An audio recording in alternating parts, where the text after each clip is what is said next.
Welcome to Legacy Therapy, the podcast that will teach you, in bite-sized chunks, how to leave a stress-free legacy so loved ones can focus on people, not paperwork, when you become ill or pass away. Here is your host and financial advocate, Stacey Golden-Lisnock.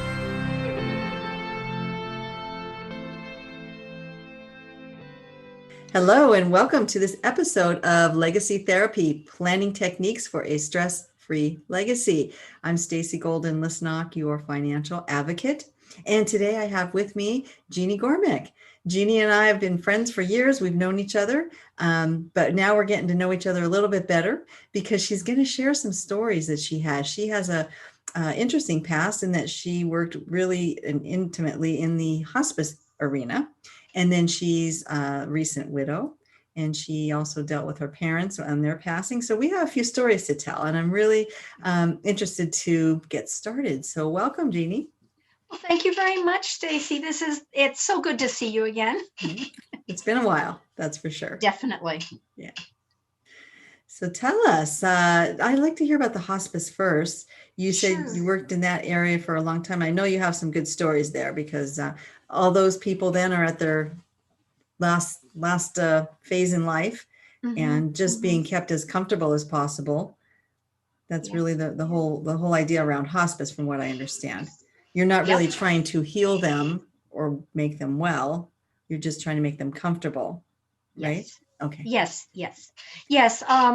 In fact, just as an explanation, the whole purpose of hospice is at end of life, and Medicare regulates that. So our nurses and our staff people had to always make sure that that person still qualified for hospice.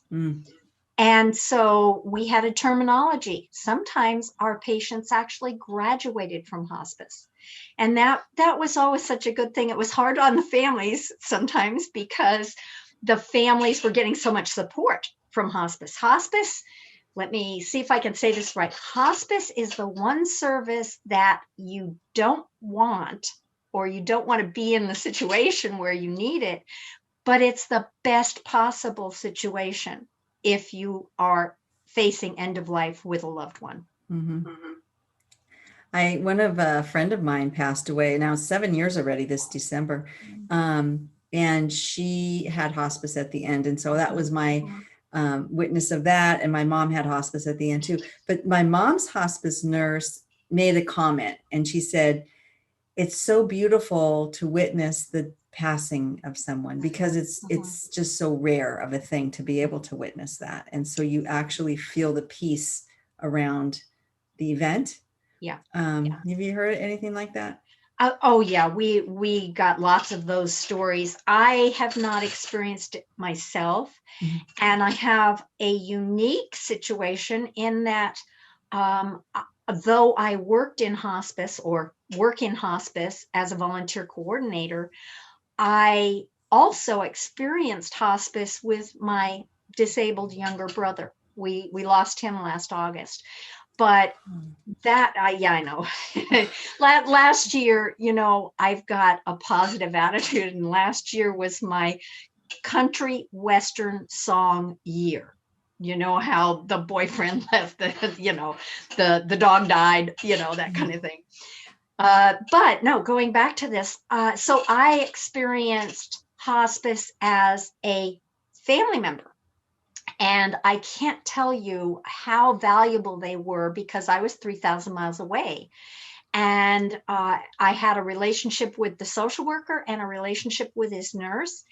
And at some point, they called it right on. And they said, I think now is the time you need to come back.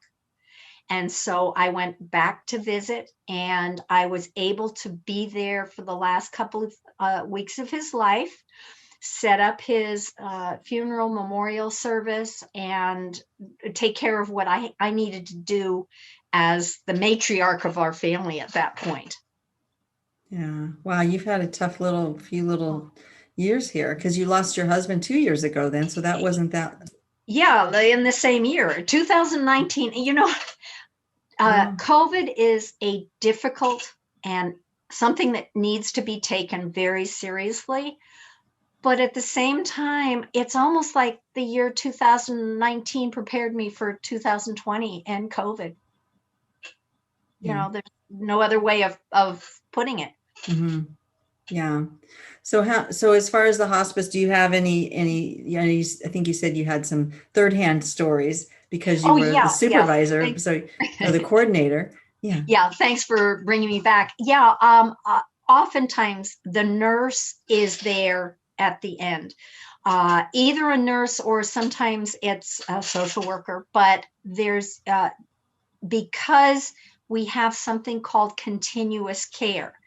If it's looking like this person is going to pass in maybe the next 24 hours, let's say, they put the person on continuous care, which means there's a staff member there present on a continual basis.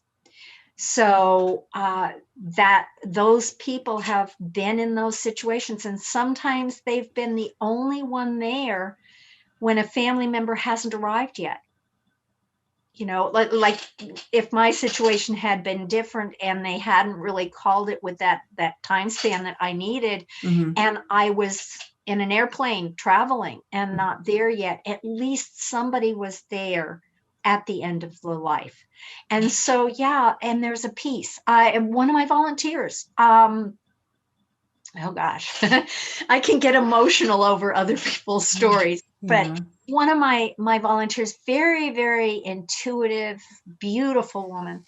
And she had a patient that I was able to tell her, I know it's not your normal day, but it might be helpful for you to go and be with your patient, minister to the family, just be there for them.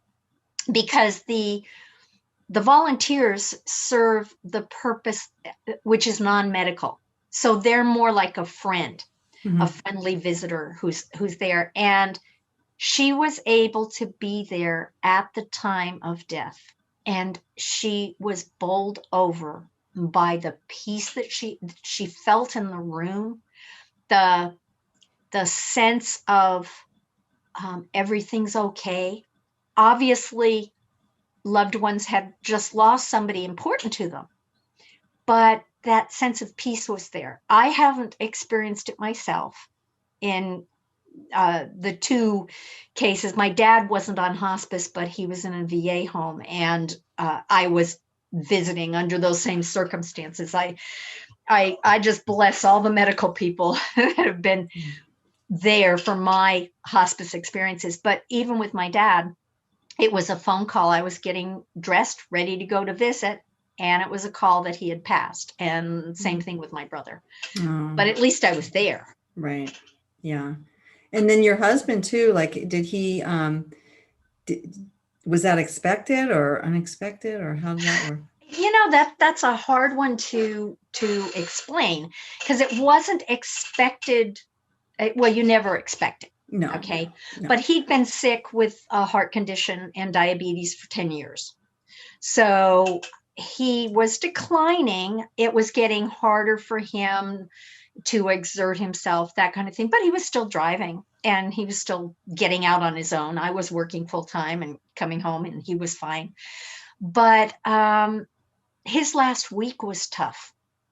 We're dealing with COVID right now, and COVID wasn't there in January of 2019 when he passed away. But at the same time, what weakened his body or weakened his heart was a respiratory infection. That one, it was R as in Robert, S as in Sam, V as in Victor. And RSV was very dangerous for children, young children. And so when he went to the hospital, I took him to the hospital and he hated hospitals, but he said on Christmas Day, I think I need to go to the doctor. And I said, it's Christmas Day. The clinics and all that, they're all going to be closed. I have to take you to the hospital. And when he said he needed to go, okay, this is serious because he hated hospitals. So I took him, and when they got the blood test back from emergency, they identified the RSV in his system, and everything was PPE. The doctors that came to see him, they made sure that I had my mask on, that because I was infected with it too, as it turns out later. But anyway, the point was, it was a respiratory infection that weakened his heart. And he'd been home for about a week, but he was having trouble. He was falling. I actually had to have a caregiver for him that last week. Yeah, it was tough. So it wasn't expected. It wasn't even expected when because he had a defibrillator, and when that went off, there was a noise in the room, and I went in, and he was just lying on the bed, and so I called 911. I had the life alert, and we just went from there. So, Wow. Yeah, it was tough. Wow. So did you find, because I know we were talking a little earlier, you said that you pretty much had everything together. Have you found anything, because you're the one that kind of handled? Yeah. Had you found anything that you like needed to know from him that there's no way you're going to find out now? Computer passwords. No, I mean, seriously, there were a couple of those, but he was meticulous, and I found pieces of paper that had the stuff, and I had to decipher some of the stuff. But on a serious level, I had the living trust in place. It was very smooth. That stuff was all very smooth. What was interesting for anybody faced with this, he had handicap plates on his car. And I knew we needed to turn those in. I used AAA for the DMV. And so we went up to, my son and I went up to AAA and took the plates in. I want to make sure I remember correctly, they were not able to turn in the plates because the car was registered only in his name. And backing up a bit, it was a fairly new car. He'd had it for just a few months. And I remember when he got it, he said, should I put this in both of our names, or should I just put it in my name? And I said, well, that's your car and this one's my car. So yeah, just put it in your name. Didn't even think of it. Always register your cars as joint or either or, because I could have turned in the plates. I had to wait for a certain time period and then return the plates and get regular plates. It didn't bother me a lot, but it was the one legal glitch, if you will, that I ran into. Yeah. And that can happen too if you have financing on a car, let's say, and it was in his name, and then you make the last payment of it. Now this happened to somebody in New Jersey, but they weren't able to get the title because the person who was on the title was deceased, even though he was making all the payment, finished up making all the payments. Very frustrating. So there's a lot to consider. Yeah, there's all these little rules and things that you wouldn't even necessarily know exist unless you come up against them, and then they're a roadblock. So that's the last thing that you really want when you're having to deal with this stuff is all these roadblocks keep coming up at you, and you're already so overwhelmed. Exactly, and grieving. You're grieving. And taking on the if he had been the one paying all the bills and doing all of the stuff, you would be then thrown into that. Yeah, that's true. Yeah. So yeah. So what was the story with your was it with your father? He died at 95, so he'd lived a good life, but and my brother was back east. This was the state of New York, and I was out here. I started getting reports from my brother that Dad was doing strange things. And it was a bit frustrating to me because I've only been in hospice maybe 6 years, but I've been in the senior industry for like 20. And I've run into dementia and Alzheimer's and heard so many people talking about it. But when it happens to you and your own family, you don't realize. And my dad, what happened was it became clear that he had dementia. He was impaired mentally. And each of my visits prior to that, I'd noticed on the dining room table all these papers, and I'd asked Dad, and it was his taxes. But his taxes were much more complicated than ours. You know, they extended it, they did this, they did that. It was his thing. And he was a very intelligent man. He was an attorney. So I'd go visit and, oh yeah, it's handled, everything's fine. Well, once we found that he clearly had dementia and we were bringing in the caregivers to take care of him during the day and all of that stuff, that's when we realized, okay, those taxes have not been paid for a while and we got to get it straightened out. Well, I coined a term which actually was later backed up by some studies at some college. Mm-hmm. But the term that I coined was intelligent dementia. And that sounds like, doesn't make any sense. But the idea is if somebody is extremely bright, and my dad graduated from high school at 16. So if you're extremely bright, you're smart in your ways of handling things. And there's I think they call it a mini mental test that they give. And one of the questions they ask, and I was present in the living room at my dad's house when a social worker was asking these questions. And he was asked, what's today's date? And he points over, if you get the newspaper from the chair over there, I'll tell you. Mm. So he didn't know what the date was, but he knew how to access it. Yeah. That's why I called it intelligent dementia, and it was so confusing. Well, do we just leave these taxes? What do we do? And my brother and I worked on it. Well, I contacted the IRS in his area. And thank goodness, upstate New York, it's a little bit easier. It's not as regimented as here. And I talked to the gentleman and I said, this is the situation.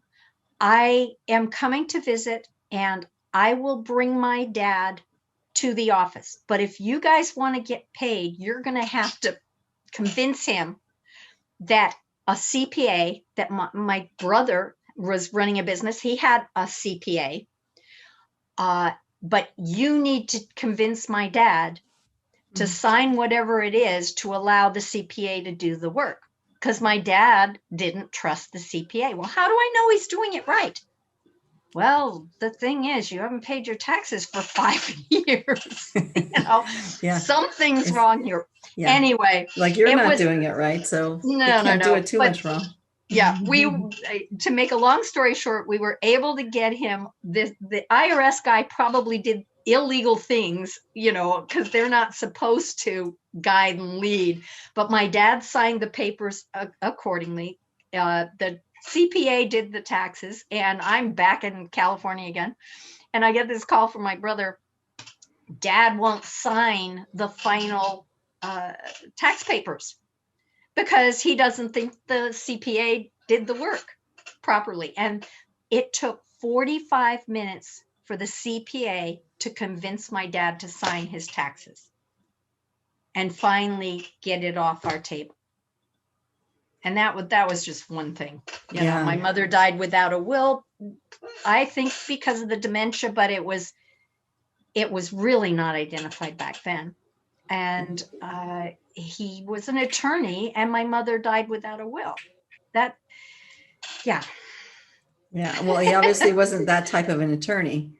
Well, he wasn't, but what's the old story that the shoemaker's kids have no shoes? Yeah. I mean, yeah, and there was more to it than that. He was trying, but he hadn't gotten around to it. And so we had to go through probate in the state of New York, and that took years for my brother to. He was the official on that one, but anyway, yeah. Yeah, the probate process is one of those things that most people don't really realize that you just want to avoid, and they're not really concerned about it until it takes over their life, and their funds. Really, it's quite expensive, right? The probate process. Oh yeah. There's charges for that, and I can't speak for the state of New York, but what I have heard in California, it's so expensive that when you're looking at a couple $1,000s or whatever they charge to put together a living trust for you, it's well worth that money. Yeah. And I mean, there's so many levels of that living trust that cost too. Yeah. But you're right, sure. because there's what they called like ordinary and then extraordinary fees on the probate, and you're getting charged on a house to probate a house, a percentage, and I think it's something like 6% or something of it isn't the equity that you have in the property that they're basing it on. It's the value of the property. That's right. You could have $1 million house with a $900,000 mortgage. So you really only have $100,000 of equity, but you're going to get charged a probate fee on the million. And now you're talking, lots of money. Yeah. Is that 6% of $1 million? Oh, I wasn't as smart as my dad, so I have no idea. I flunked math in 5th grade. Please don't ask me a math question. or if you'd like, I can get the calculator. Yeah. Well, I mean, I have like 10% of $1 million is 100,000. So 6%, 60,000. So you got to come up with $60,000 when you have $100,000 of equity in that particular example. And that's just the probating process of that. That's not paying your attorneys. That's not paying the court fee. I think that's just the base, because they could charge you extra. So people just don't get that this is something serious. Financially, it could devastate, the whole estate. Yeah, and time-wise, it's a time suck, because you have to take off work. You have to go to court. And, with COVID now, everything's being pushed aside, and it's going to take even longer because it's not considered an urgent matter. So yeah, it's something worth taking a look at.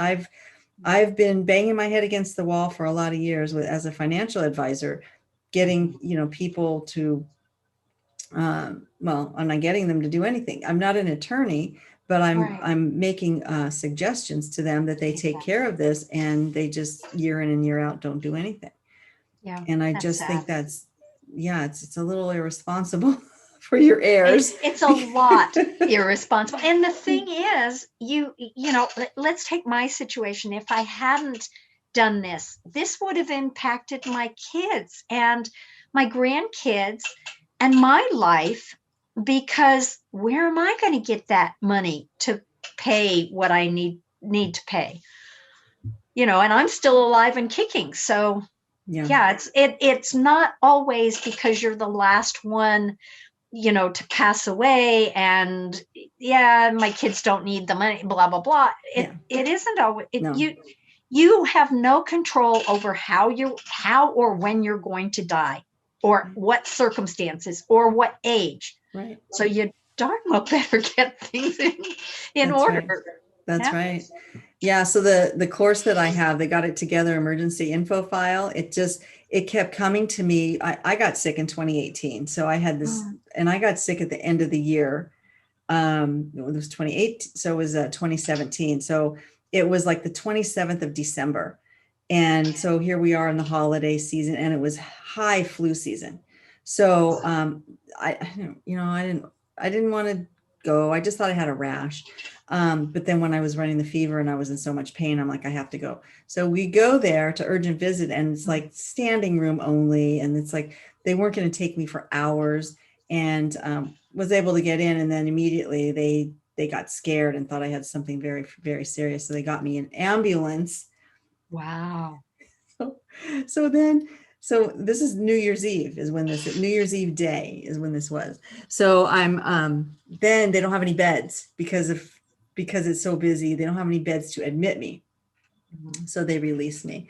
And, anyway, I was sick for quite a few, like 6 months, Wow. seriously sick for Yeah. 6 months, and Sounds then like it. tried to keep it real light for the rest of the year because I didn't want to have a relapse, and it was all brought on by stress.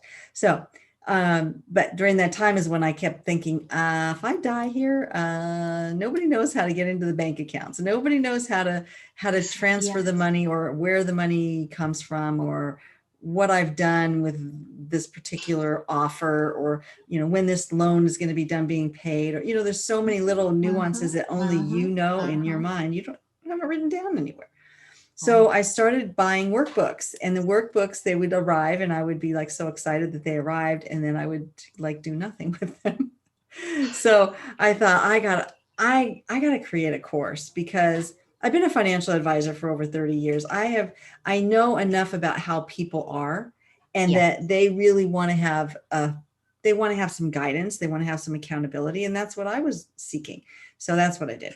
Anyway, so the whole thing is gets everything in order. So if you should pass away today, if you should get sick today, and somebody has to come in and take, if you should get Alzheimer's now and you don't even know who you are, you have somebody that already knows, because you've had the conversation. Exactly. And they know where everything is and how to deal with your financial life. And I mean, some people have businesses that you would have to call, like their clients and their appointments and their boss. How much of that just goes undone and just creates worry and concern for the people that never hear from them, that just break appointments and they just never hear from them ever. And you always wonder whatever happened to that guy or that gal. It's just so weird, right? Because most people would never know. I just lost a cousin on Sunday from COVID, and I wouldn't have even known either, but I saw it on Facebook, and I'm not on Facebook that often. Gosh, I just happened to catch it. And yeah, he was a guy that had no intention of dying anytime soon.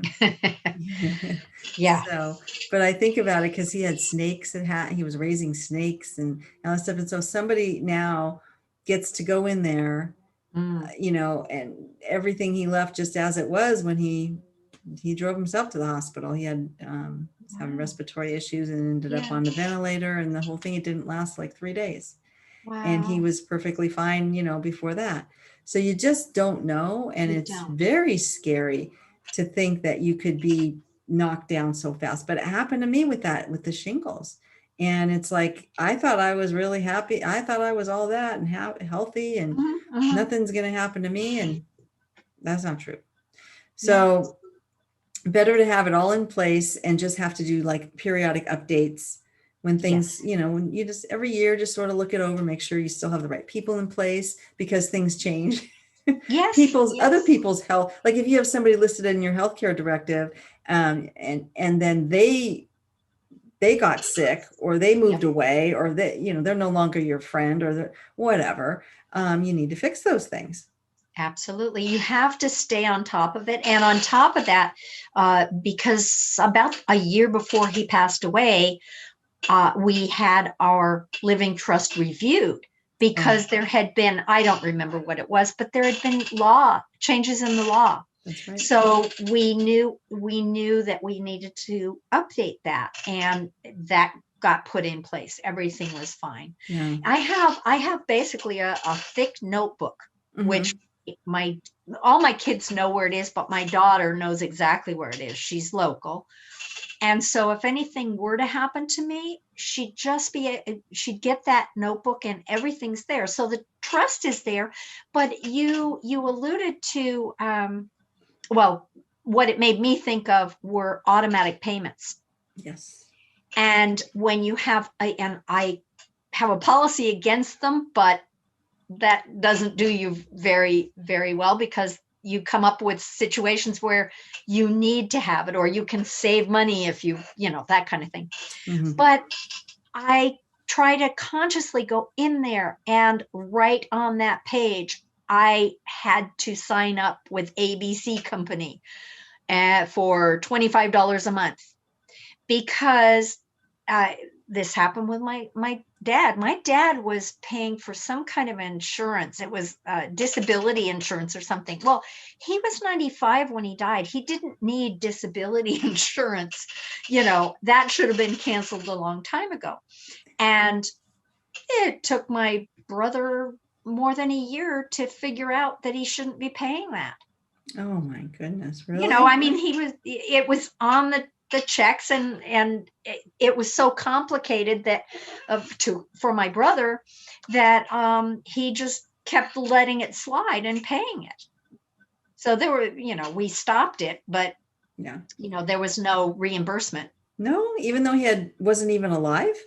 No, there should have been. Yeah. There should have been. But the point is, it's a complication that you don't need in that situation. Right. So that brings up a good point about the automatic payments. So, I've helped clients where they had nothing on auto pay and then ended up in the hospital, and that is a panic point for people that pay their check. They still pay by check. Right. And still put a stamp on the envelope and still run it to the mailbox, whatever, hand it to the mailman. It's a ritual that is just so like natural for them that they never wanted to switch over to this electronic auto pay. They didn't trust it. Or bank pay, or there's several ways you can do it. But then if you're in the hospital and now you're sitting worried that your bills are not getting paid, because that's something that you've always aspired to be on top of. You never would want to have a late payment or anything where you didn't pay on time. So for I've had to do that. And when you have to do them all at once, it is a huge job.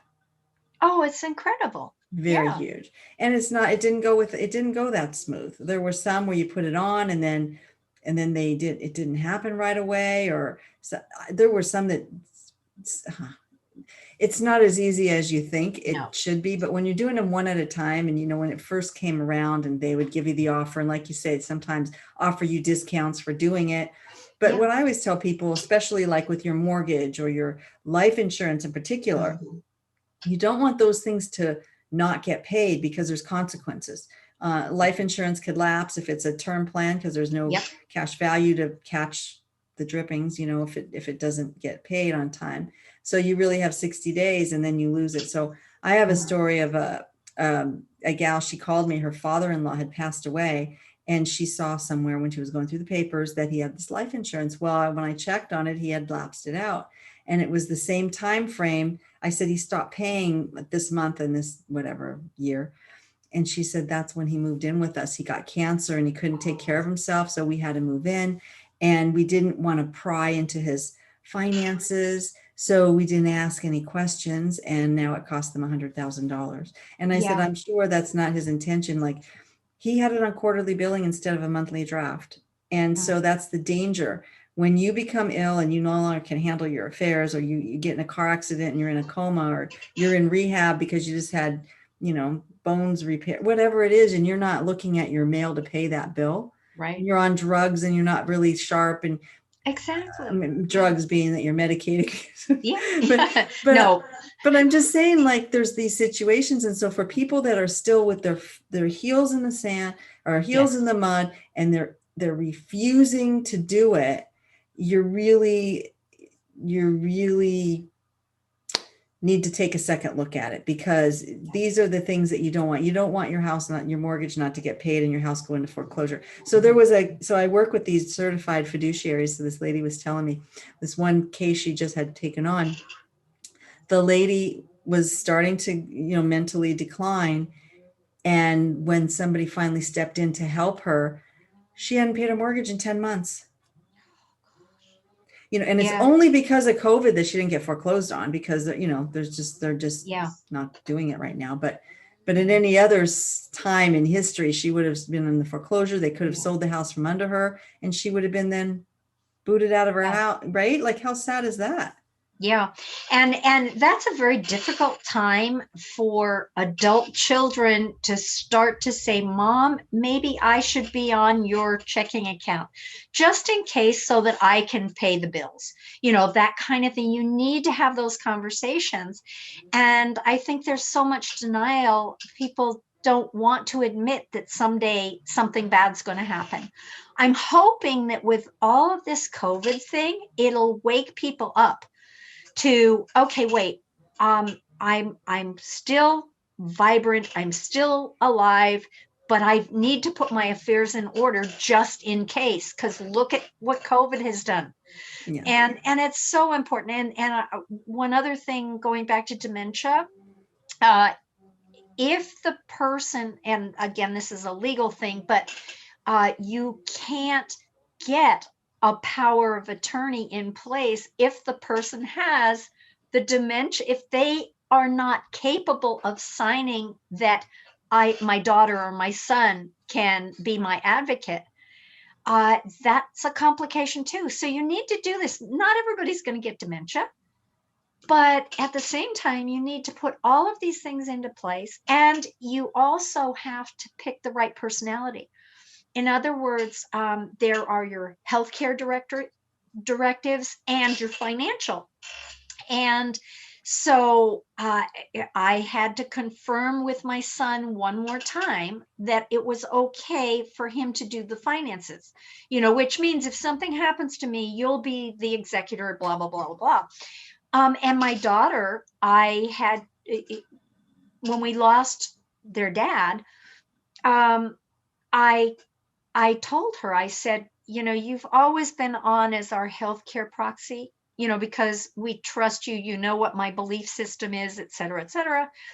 And, but is that still okay? Mm-hmm. Because when I'm gone, you're not going to have dad that, there's not two of us to consult with anymore. Right.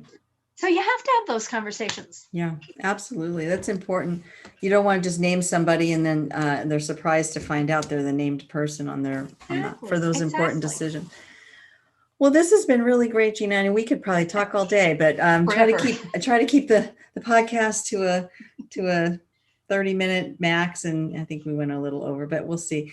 So I just want to thank you again for coming on and sharing your stories. It's enlightening, and I'm glad you're on this new adventure and you're helping young parents, and you're still doing the hospice stuff? Actually, I'm on a leave of absence right now. Okay. Because of COVID. Oh, because of COVID. Because they want to keep me safe. Yeah. Well, I want to keep you safe too. So, thank you. All right.